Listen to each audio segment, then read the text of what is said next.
Il y a beaucoup de gens qui vont vivre vie à pas style parce que la vie n'a pas de prison satanique. Amemio na parque, batio na prison, bakangio na chaîne, spirituellement pesa la randenge moko. Pourquoi? Parce que Pierre avait des promesses. Que tu es Pierre, sur toi je bâtirai mon église. Dans nos familles, la plupart des bateaux basara na bitumba. Et ça bateau basara na ba promesse. Bitumba na yeza te kwa loka, toi iba, toi botola mobali ya butu. Bitumba na yeza juste toi botami na étoile makasi. Na yo moko comprendre kate. Bandinga no so bobala na bango baswa basemi mayo semi ya kate. Le collège ya molimo, il faut basala pe ba démarche spirituelle. Le problème na yo ezali, kobota te na wane bandi na molimo. Toute chose qui se passe dans ta vie, et bandaki na molimo, après eye koya na nzoto. Condamné à mort. Bakangio. Ana ba promesse ensemble. Ba biso ke ba obomo lobi. Mais anja kutie nini? Alali. Papa, to sala no batwa. Nengo sana ba biso yo ba obomo lobi. Na 5 heures to obomo. Na butwa no lala. Il y a beaucoup de gens qui sont en train de me suivre. Tu as des problèmes de conscience des athées. Et l'eau constate na salaka. Et ça qu'on a le sommeil spirituel. Alala, pas qu'on a pas problème. Qu'on a les alliés à ressembler la tête malgré les difficultés des alliés. Au bon tiba na ba comme ba mongol, mo lukanza mbete.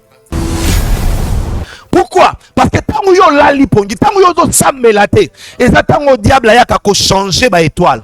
Et ça tant que diable ya ka ko yiba ba étoile. Ayibi vrai vie na yo, atikeli yo blocage. Papa na lingi na yiba souki na ngosuko euti wapi papa na ngai. Mutu azo salo makam, merci Saint-Esprit. Mutu azo salo makambu oyo eza mutu alibanda te. Ozo kanga? Nazo komala papa. Eza na tata mwasi na bino. Aza mwana suka ya ba mama na bino na kombo Nicole. Oui, papa. Oui, tout justement. Oh, oh.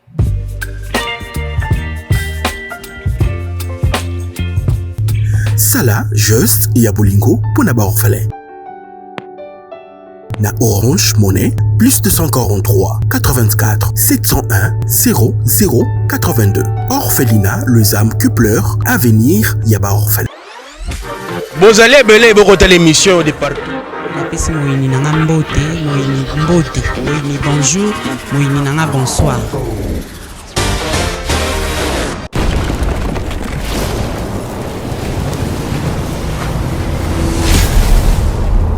Chez Biso Télévision, chaîne Oyo Kokani na yo. Mbote, balanignon soubranda rabiso na kati ya chaîne chez Biso Télévision. Vraiment, nzamba lola mona pe apa mona bino belé. En marque à confiance pour sa biso. Pour la biso parce que chaîne Oyo va te belé, va réédifier dans l'eau, dans l'émission de biso, dans Bravo Jeudi, dans Point des Stars. Et à bientôt là, tout le monde déjà sur le débat. Donc, il nous a appuyé pour défendre Oyo, les amis locaux, la église, dans les religions, et Kalamine peut aussi, tout le monde a pris une émission, gospel, tout le monde a. Donc, on va même chante de l'éternel, ainsi qu'intercession, PH, sur la religion, Kalamine peut aux amis. Mais l'élo, dans la police des stars, il y a mis un grand homme de Dieu. Nani, c'est les prophètes Michel et Tia, donc l'apôtre, oui, billet, ils ont appelé à tout ne dit pas que mon but témoignage un parcours témoignage mais l'élo vraiment je vois tous en direct aïe ce mon côté madame pourquoi parce qu'il y a pas de télé à ce moment de mission papa tout le pasteur il y a aussi la première mission de bico comment la prophète béni la mon mission beaucoup de béni en passant direct après sa mission d'abord aux attentes en haut de la l'élo il a eu le cours enseigné mais c'est aussi un prophète donc on m'appelle maintenant, nous d'abord parce que c'est un apôtre. Pourquoi tu vas n'a pas passé dans ce service et aussi maté les amis de Touré. Il y a une théorie de cette chose pour que ce soit remis. Parce qu'un apôtre, moi, mon cas, tu as la fondement. Tu as ce fondement. Pourquoi des raisons et dans la tête, dans le bateau, pour le cas de il a tellement permis l'homme de Dieu. Shalom. Shalom, prophète. Dieu n'a eu qui parle de prophète est belé, même dans la chaîne est belé, mais dans le monde est belé, il y a des choses qui sont mais nous autres, tout ça, on a eu un témoignage à mon président, il y a des gens à Béninga, toi na besoin na ye azonga parce que seul moteur azolo bambana solo peut ba vérifier qu'il ndeko ya campus. Oui. Bon comme information tu veux éviter bien na batinda qui va vérifier l'adresse. Oui, il y a OK. Voilà. OK. Moi-même aussi, j'étais allé parmi Batouana qui est vérifié la personne qui tourne. Oui. Maman n'a pas monté, oui, elle m'avait dit. Oui. Il y a Madame Moko Benyamin précisément aux États-Unis. Elle a un problème à Kibota. Mais il n'y a pas de bon délai pour elle. Et puis, elle a un zéro. Parce que madame, tout ça, l'émission, je crois qu'il n'y a pas même un mois. C'est mes amis, pas ici, pour l'année. Oui, oui. Mon information. Tout va bien. OK. Mais pourquoi tu as les cas? Dans la chaîne, il y a toujours un retour. Pourquoi pas le retour? Le problème est que le problème est qu'il y a la poussée par l'esprit. Vous savez, quand tu viens faire émission pour ça là, tu n'es pas envoyé par Dieu, Dieu ne va pas t'accompagner. Il faut être envoyé, il faut être poussé par le Saint-Esprit. Quand tu es, tant aux anzambe ndé azoko accompagner yo, oh yo ko sa et ko salama, ils en a ma force na ote. C'est comme la Bible dit, ce n'est ni par la force ni par la puissance, mais c'est par le Saint-Esprit. Et quand on a papa nanga moko aux États-Unis, on avait prié à na hernie. Prière arbi fakiba pc bakisi, fakiba eli mo babilo ko mo bongo. Et abandé de comme la bakisi mes réactions exactes. On a prié seulement et le matin à la mouki, na pc prière à 3 jours. Na pc to banda lobby, to banda jeune. Na alali na tongo la mouki hernie na ye, ezaki ya rovimba ezate. Moni nanga moko na yebite, moi je savais que pour na bengaye pour tout bandande prière, mais na prière kaka ya jour moko na butu eli moi nana papa na ndeko nanga mususu Kelvin, frère Kelvin ça aux États-Unis, on a prié makambu ya babenga ngoni o ya permis de travail, on a prié pendant 2 jours comme ça, on avait gêné permis de travail ye ya ngomoko na facilité ye ya ngomoko na facilité. Donc tango tambola nanzambe nzamba ko accompagner muto na nzambe makambo ba miracle eza biloko mikie ba réponse eza biloko mikie isufika ozana nzambe nyonso ko ya pété ezaka pona ngate même ata yo moko olanda nga na ndako, si seulement tu as Jésus, tout ce que tu vas demander il va te donner. Le problème est que prière nyonso et salami pas nzambe na kombo Yesu et puis ça m'a solution. Problème c'est faut que senga nzambe na kombo Yesu, ce qui est la vraie prière ou senga mi pa ya tata, mais au nom de Jésus tata peut sa biswango. Il faut c'est ça.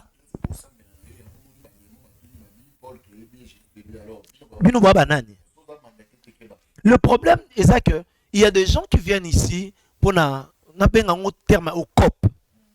Moni, les hommes sont aillés parce que que cop tout ça. Mais surtout parce que Jésus nous a envoyés pour prêcher la bonne nouvelle. Et quand tu prêches la bonne nouvelle, il faut y soit accompagné. Bible dit abandé ko accompagner malobana bango na ba signe, ba prodige, puis ba miracle. La Bible dit voici les miracles qui accompagneront ceux qui auront crié à mon nom, ils chasseront les démons. Le miracle soit accompagné biso parce que tous autres à sango malam.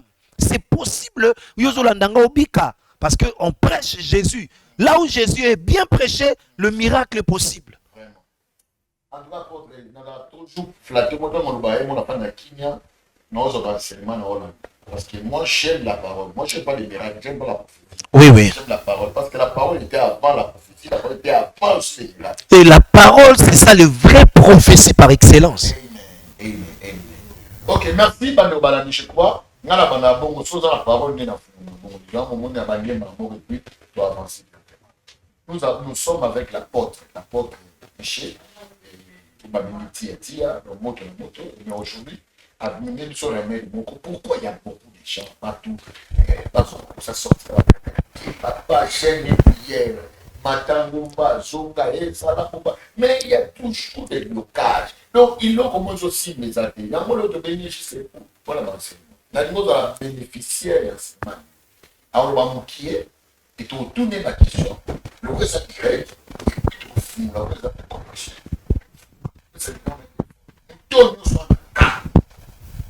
Tout le monde a ta c'est pas toi l'apôtre, on s'abonne, non, ça malgré il y a des feux, il y a aussi des vrais. Mais la personne qui on a yami, il y a des vrais, puis le but que non, on reconnaît les vrais prophètes, dans ma parole, c'est comme ça. Moi, je vis des miracles comme ça.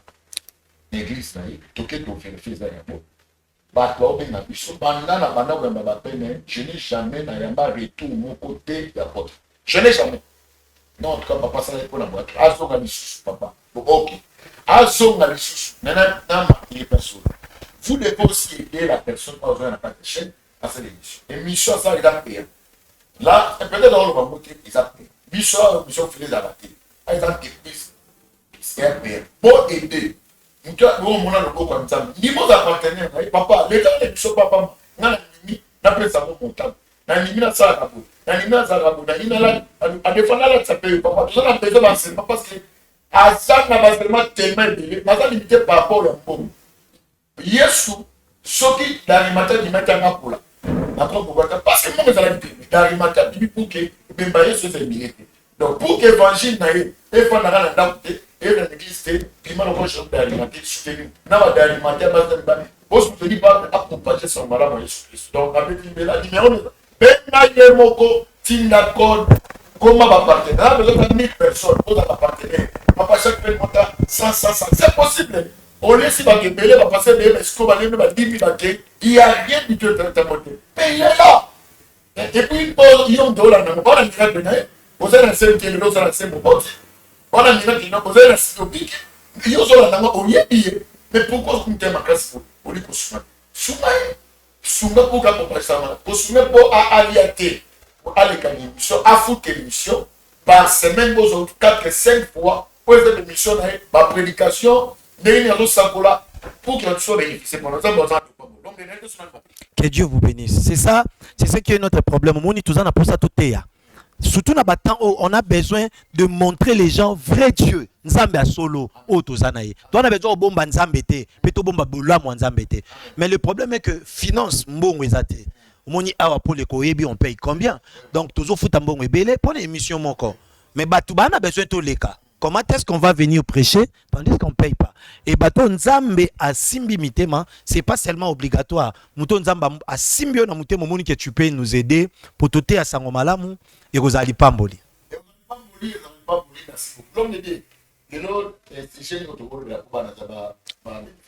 Je voulais un peu parler sur le prison satanique.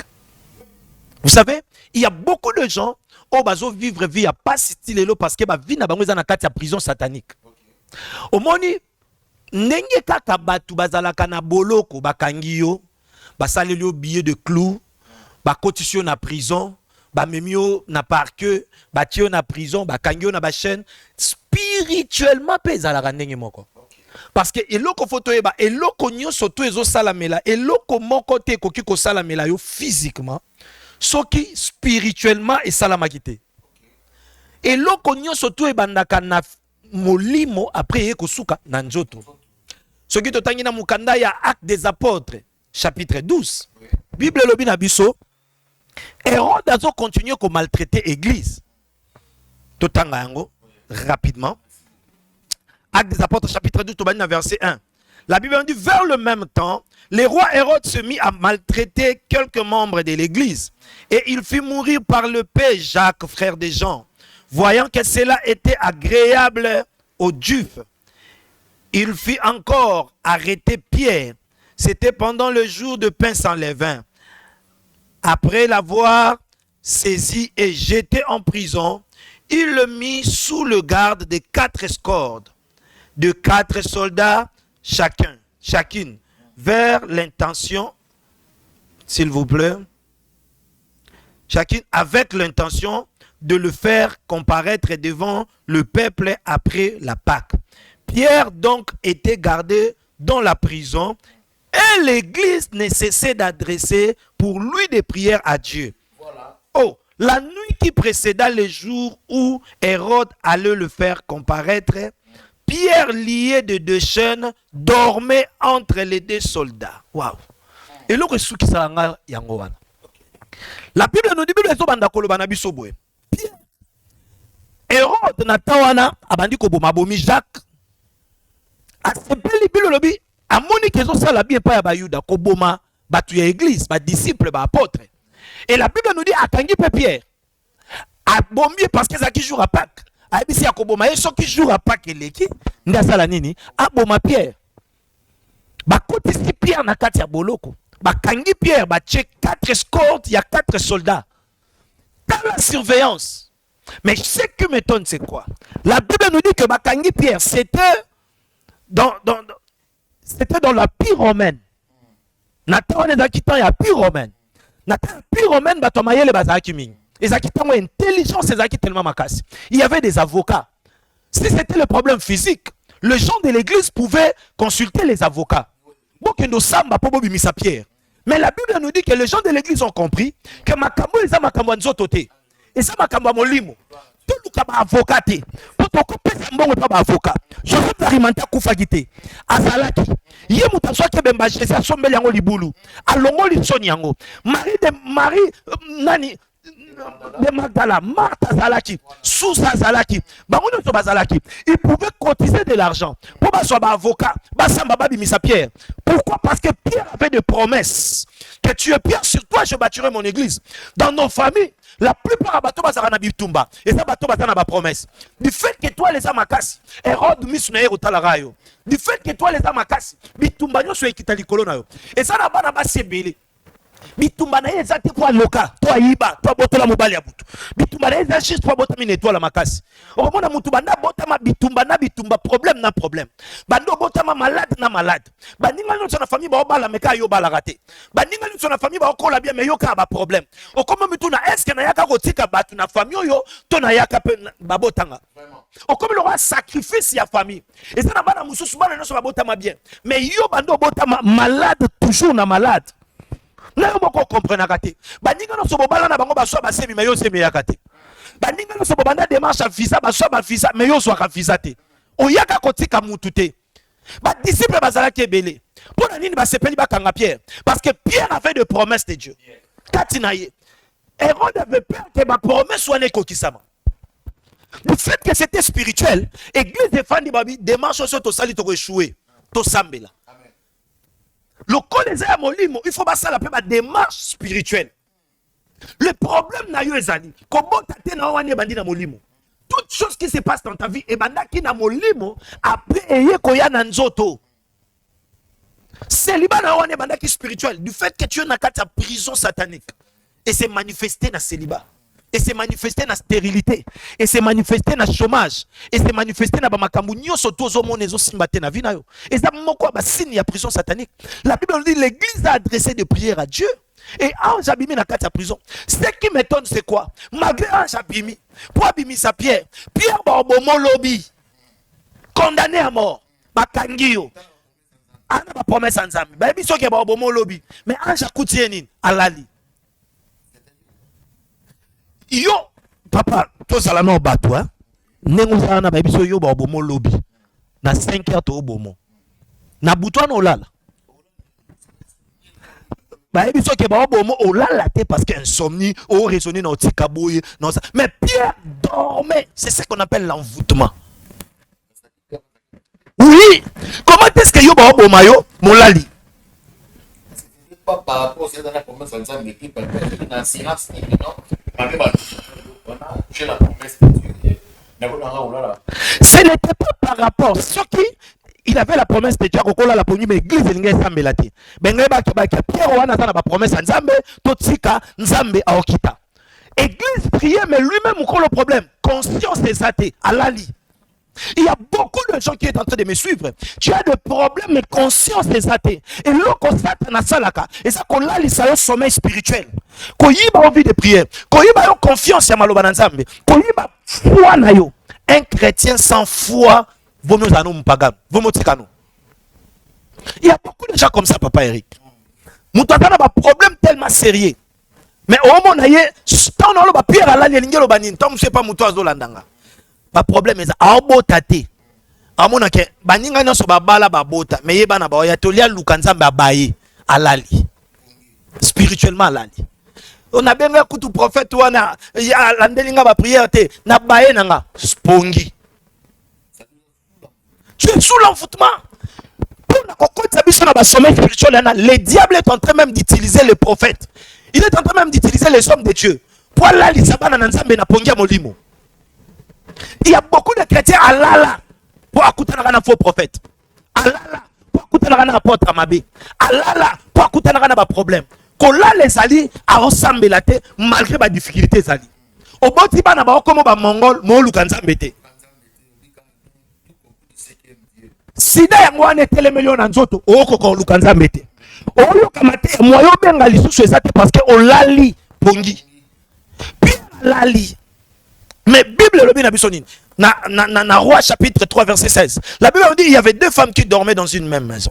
Ba ombale baboti bana mibale. Moko alaleli mwana mwana kufi, mususu mwana akebo mwana. O alaleli ki mwana changer mwana na ye, azui mwana muninga.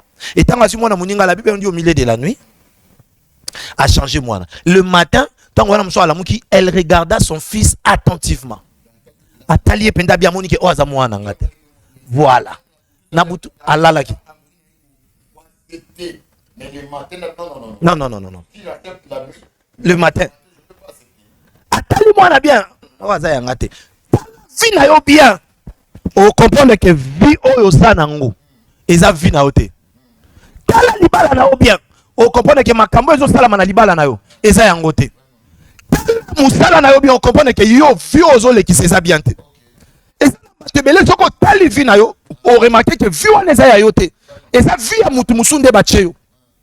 Eza na batebele santé wana eza ya yo te. Eza santé ya mutu musunde bacheyo. Okomi lelo maladie, yo moko prostate, yo moko sida, yo moko diabète, yo moko miso ezomona te, yo moko musala eza te, yo moko ba malade nyonso tu. Pourquoi? Parce que tango yo lali pongi, tango yo zo sambela te, eza tango diable ayaka ko changer ba étoile. Eza tango diable ayaka ko yiba ba étoile. Ayibi vrai vie na yo, atikeli yo blocage. Ayibi étoile na yo, atikeli yo malade. Eza na bato ebele, Satan eza yiba étoile na ye, ayiba libala na ye au milieu de la nuit, pendant que tu dormais. Na ko ebisa yo si yo lali bima na sommeil spirituel. Peut-être yo lali pona ba prophète bima na pongi wana. Peut-être yo lali pona masumu bima na pongi wana. Peut-être yo suis découragement bima na pongi wana. Il y a beaucoup de gens basés dans la prison satanique mais sans le savoir. Na famille mutabimisa mutute mozomo na pe batu ba osambela te. Moi na moi soyo afanda ke pa na bango. A comme na 40 sur 41 ans. Mais si le comment ça na connaît ko lia eleki libala na elengi. Donc yepo na ye libala ezelo côté. Les diables à côté ici na sommeil spirituel pour amona te ta le cahier vie aussi la rabon. Il y a beaucoup de gens comme ça. Quand le diable a tué malade à condition na kati ya prison satanique et loka liboso a ola lisayo. Pour qui pète o lukanza mete. Yango ezo le kanavia maman, yango ezo le kanavia papa, ezo le kanavia jeune fille, jeune garçon ozo landanga. Makambo esimba te, moko ko lukanza mete. Ba te bele balali. Merci beaucoup l'homme de Dieu, je crois biloko lobby est très très important. Bon. Vous se retrouvez dans la famille moko o qui a divorcé à Zongi. O qui a divorcé à Zongi. O qui a divorcé à Zongi. Dès que la famille moko. Il y a na bango, abala ki mali bala malam. E ba ino buso papa na bango. Papa na bango abala camarade ya moso ba yaka na ye. E simbita ki ay ko botana domestique. Il y a na bango abali mobali papa e simbite mo longola la sabiti sur libala ote. Ndeko na mo se alandi abala libala mais bakanga na mobali mususu ayeko zo su mobali mususu ya mutu mobali ngolo la kufi oya landi pe abali mobali pa kangi suna kindumba sikonet ba famille bongoza nini yango to bengaka uniforme familial. Hein? Uniforme familial. Vraiment. Vous savez, quand vous êtes dans la prison satanique ou même dans la prison physique et là quand liboso tant ta côté na prison ba pesa ka tenir ba prisonnier. OK. Na prison atoza ministre olate lamba eza ba prisonnier. Atoza docteur olate lamba wana. Atoza président so koti kuna olate lamba wana. Yango zo mona bato ebele bazo vivre uniforme familial. O mona bato bazana Kinshasa na ba o bakenda poto ba o vivre vie moko. Ba o poto ba o balate ba o Kinshasa pe ba o balate. Nande kona bango wana ya pasteur. Ndenge yaya zaka sula o wana sula o sula na o pa bango na mutema sula. Bato vivre uniforme familial. Malade moko wana yango wana zo boma bango nyoso tu na famille. Malade moko wana yango wana faire souffrir famille mobimba. Problème moko wana automatiquement ba famille neti ya bongo nngo ocholoba bazo vivre uniforme familial eza moko ba signe ozo lakisa ke bazana kati ya prison satanique. Ceux qui ba luki nzambe te bana na bango ba ko vivre même vie na bango. En tout cas, merci beaucoup l'homme de Dieu. Moi, alors, à toucher nyonso, bateau va la maladie moko uniforme familial. Mais bateau uniforme. Donc, Mikolo na otambola. Cela na moni même comportement ya mutuana un comportement uniforme familial. Donc, ils ont prison satanique n'est lobby. C'est-à-dire à simbi prison satanique mais abali pe ko simba même aussi ba effet. Même aussi ba effet. Oya nini oya nini ya uniforme familial. Donc, c'est-à-dire à parler biso et à parler sur de par rapport à prison satanique et puis à parler sur uniforme familial ou peut monter dans la prison satanique. Sikoyo, je crois l'homme de Dieu on peut se numéro na yo, bato baza déjà prêt, beaucoup benga déjà, beaucoup par rapport à makambo à lobby, bobenga botuna et puis à sakola. N'engo peut se numéro rapidement. Mon numéro c'est plus 243 84 087 52 21. Pourquoi bandela? Plus 243 84 087 52 21. Au bengi, au compte en direct, tout ça en direct, au benga tout sambeli pe tout sakoli ponayo. Plus 243 84 087 52 21. Et dans la batebele ba vivre ba vie wana. Au mona, et dans la famille muso ba bela cancer. Yaya kufara na cancer à libeli. Oya kufi na cancer. Oya kufi na cancer. Na mona famille o babota aka bana moko bango nyonso. Oui, zali. Et là on a famille muso kutu babota bana bana obuta babuta ka bana basi toyambi m'appelle déjà babandi oui OK toyambi ndeko toyambi ndeko allô oui bonjour papa obengi wapi oui naza na Suède oui mama na nandi émission na yo mama na sente makasi mama ina ngamo biba ezali papa compliqué. Depuis la yakia wana sala kana kanda bandi yo kanga papa problème na bino ezali non baboti bino 4 c'est ça mais bino 4 ata mutu moko te asala na famille na bino mobimba c'est ça mais botangi ba classe yo za deuxième c'est ça boza mibali bandeko na yo nyonso bazala kaka na lopango wa famille. Même yo pour voyager, bateka qui parti à lopango nde o se retrouver kuna. Ok, yo kanga nzambe a telemi po kangola yo parce que ba kotisa bino na kati ya prison satanique. Nazomo na koko na bino moko azaki chef coutumier. Yes, azaki chef coutumier na mboka na biso na bakwa dianga. Na bakwa dianga. Ok. Mais il faut na sambela pona yo. Mais ça l'effort juste après mission. Bengangai parce que ça na makambu fo na yebisa yo. Et ça il faut na kota na profondeur parce que nzambe na ngalinga kangola. Oh papa Kei. OK. Bon, on se mona net kawo. To yambali so. Non, ibandi. M'appelle ibandi kokota. To yambi ndeko oyo. Allô? Oui, bonsoir. Oui, papa na bengi au Canada papa. Problème ni nezo déranger yo. Je vais papa, surtout dans la Bible, ils ont fonctionné, ils shooté papa, ça fait déjà 4 ans en Goyo. La bengi, ma pasteur belé, ma prophète belé, papa, j'ai beaucoup dépensé pour ma cambo, papa. Yo kangai. Yo kangai. Nazomona mwana mwasi moko na sima na yo. Yo bakotisa yo na libala ya butu. Mingi olotaka bandoto zo sangisa nzoto na mwasi. Oui papa, ya solo. Mais elongi ya mwasi yango mona kaete. Oui papa. Nazomona même malade ya diabète. Oui, ya solo papa. Diabète wana osali nango déjà 6 ans. Oui papa, c'est vrai papa. Mikolo même misu na yo ekomo sala le roi flou. Oui papa, oui, bah combien ya kutu linette fona bana otango na linette papa. Okolata linette te penzambe na nga obikiso lelo. Zoyo kanga.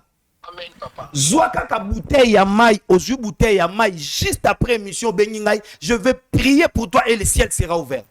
Merci papa, na lingina yeba souki na ngosuko euti wapi papa na ngai. Mutu azo salo makambu, merci Saint-Esprit. Mutu azo salo makambu oyo eza mutu alibanda te. Ozoyo kanga? Nazo komala papa. Eza na tata mwasi na bino. Aza mwana suka ya ba mama na bino na kombo Nicole. Oui, papa. Oui, tout justement. Sala boye. Juste après awa benganga parce que il y a des choses que je vais te dire. Benganga zwa bouteille déjà à maille parce que ça na makamzu fona kota na profondeur na lobana. Que Dieu vous bénisse. Papa, ozo mona neti boye.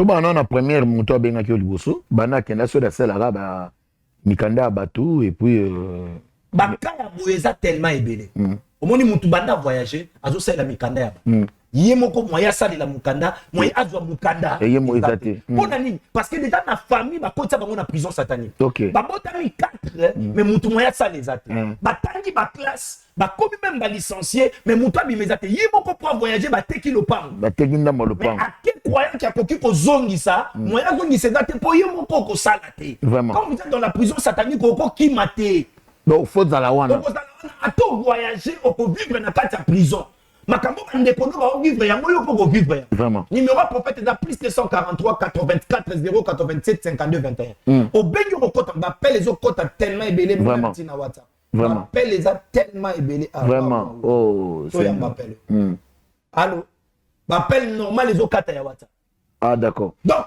oko papa soki bakotisa yo na prison satanique ato voyager ato ke ina suka ya mokili atoke na Canada atoke na Canada neti ndeko yo ato benga za soki na nini comment dirais-je ndeko Canada soki Canada yambi appel OK allô oui bonjour maman depuis France papa na France yo kangai est-ce qu'on dit maka miracle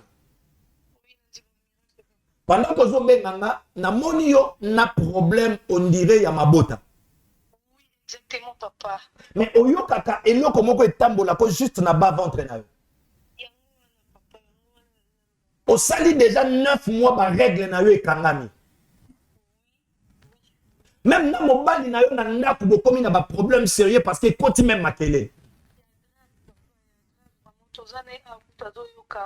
je veux prier pour toi maintenant nzambe nanga ao kangola tchalo boko no na libu papa je prie au nom puissant de Jésus-Christ de Nazareth.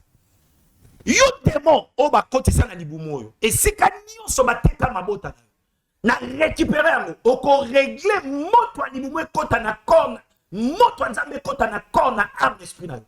Reçois cela au nom de Jésus-Christ de Nazareth. Oh papa Kati, maman Kati. Bon, tono sola neti lika bon neti toko taka mamona likambo oyo madame oyo ya France to benga likambo soki ya le kobota bablo mo il y a des prisons ma sorte ba prison ezebe omoni na ba prison physique boye ezaka na ba département OK omoni prison à Bassi prison bato ba violaka prison ya ba criminel ya mana na pele on ekoti wana to ya mba OK oui allô. Oui, bonjour. Oui, papa, papa na Lubumbashi. Papa, est-ce que vous avez un miracle? Tango benginga nazomona AVC. Papa. Banda mwasi na yo akufi et sali déjà 2 ans. Mais yo faut que ba makasi. Ozo kanga? Parce que Dieu me dit de te dire il faut confesser. Parce que ce qu'on confesse, c'est na moni yo na kati ya cercueil. Oui, papa. Papa zoko kasuka. Papa yoka. Benganga na suka prière parce que yo faut confesser. Parce que il y a des choses que tu avais fait. Oh ebo mi moi sina yo. Oh ezo luka même esili sa yo même bana.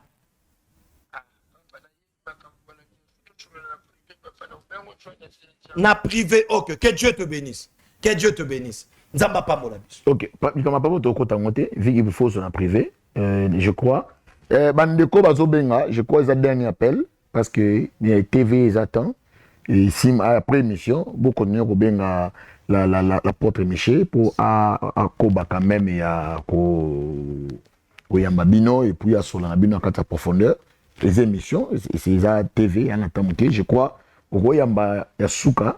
Je l'appelle plus 243 oui. 84 087 52 21 plus 243 84 087 52 21 tout ça vraiment en direct ce qu'on baigne au côté en direct to sakola pe to sambeli pona yo on va prier pour tout le problème papa ozomo na bande koloba omoni na ba prison za na ba département question tsuka na ngana tunene ngwana eza na ba prison mususu ya ba exemple ba muto abo marabato criminel bato ba net bato ba ngeba sala coup d'état ba mima bango na ndolo il y a des militaires, ils sont il y a des militaires, ils sont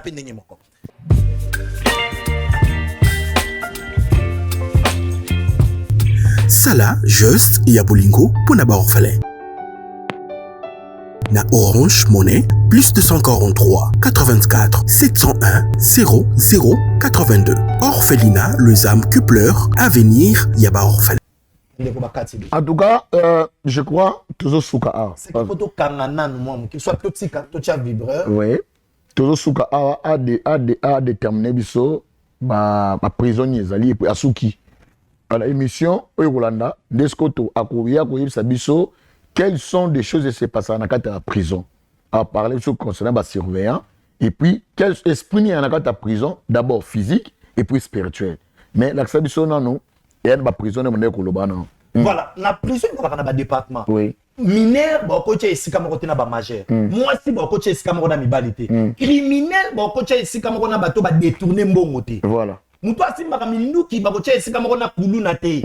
Omoni mutu na place na ye. Même aussi les politiciens aussi. Politiciens dans la place na ye na prison. Et ça peut ndenge moko ba famille. Il y a des familles na famille ba dans ba prison na bango. Et dans la famille mususu bino na so bakota bino na prison moko. Et ça peut na famille mususu bakota bino na prison moko te mais batu na batu. Exemple oyo. Bino na so na prison mais ye ba bloquer koto mabota.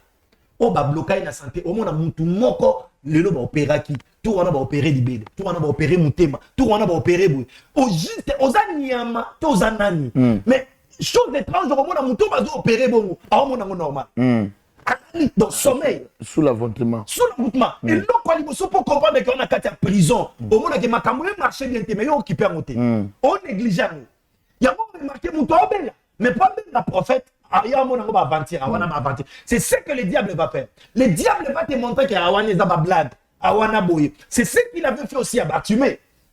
Bartimée ne voyait pas. Mais par contre, c'est Fanda Kimia, c'est quoi déranger. Non, la solution vient là. Mais nous, on fait ça Kimia. Mais Bartimée a boyé la première molimo. Yes. Bartimée avait crié. L'amour la première molimo, maman. L'amour la première, l'amour la foutement. Bimobi qui s'en va. Donc, on tient de génération en génération. Quand on a dit que les gens ont dit que même Bitumbo, ils ont comme là. Et comme la paix banane. Même l'occasion, ils doivent vivre. Voilà, on peut vivre. Et yo, maman, téléma. Comment est-ce que yo, maman, papa, responsable, au côté que on va vivre même vie. Yo, souffrir. Est-ce qu'on va souffrir? La Mouka, Kakatingawana, Mouka prison, Bima. C'est possible qu'il n'y ait pas de mission dans la prison à Sida. C'est possible qu'il n'y ait pas de mission dans la prison à Célibat. C'est possible qu'il n'y ait pas de mission dans la carte à Moyilisata. Tu as vu bien. On peut remarquer que ça vient. Vous savez, aujourd'hui, Dieu m'a confirmé de venir. Amen. J'ai Jésus puissant. J'ai Jésus puissant. Qui est capable de te guérir. Toi qui es en train de me suivre. Toi qui ne crois pas au miracle. Je t'invite à paix. Jésus-Christ est capable de te guérir. Peut-être que tu es escroqué. Peut-être que tu es moi, je t'invite. J'ai Jésus puissant qui est capable de te donner la solution. Amen. Mon numéro, c'est plus de 143 84 087 59 21. Plus de 143 84 087 59 21. Pendant que je parle, l'esprit me dit il y a une femme qui est là. On doit souffrir de la maladie à Sida. Et ça, pendant que tu me suis, tu disais qu'il faut pour ça, maintenant. Mon Dieu veut te guérir. Mon Dieu veut te guérir. Mon Dieu veut te guérir. Aux cancer dans la matrice, cancer, dans le cancer dans la matrice. Il y a une autre personne qui a la maladie à cancer. Mon Dieu veut te guérir maintenant. Mon Dieu veut te guérir maintenant. Quelle que soit prison ou la condition, la Bible dit l'église a adressé des prières à l'éternel. Et l'ange de l'éternel a apparu. La carte à prison. Prison non sur ma côté ça. La boutte de la nanga. Anzanda bazo kita. Direct boy. Anzanda bazo kita nanda kunayo. Pendant que tu es en train de me suivre, on va sentir mon trésor les cas. Puis le but que tu nanda kunayo. Demain le bien même ça me nanda kota makamunayo. On va donner mais Yesu Yesu akamuna komba Yesu. Ok, amen, amen, amen, amen. Kenzamba Pamola Biso, tout comme nous sommes notre émission, je crois, les prophètes et l'apôtre a déjà déclaré, tout comme nous sommes le numéro et l'apôtre est là, barochango na sur la bande d'écran, benga apôtre quelque chose bani nos anango, je crois. Tokati ya appel, parce que tu regardes direct. Ce qui est sa zongité, tokozonga mbala sima na l'homme de Dieu. Continuer car que Dieu vous bénisse beaucoup. Merci beaucoup. napesi moyini nanga mbote, moyini mbote, moyini bonjour, moyini nanga bonsoir.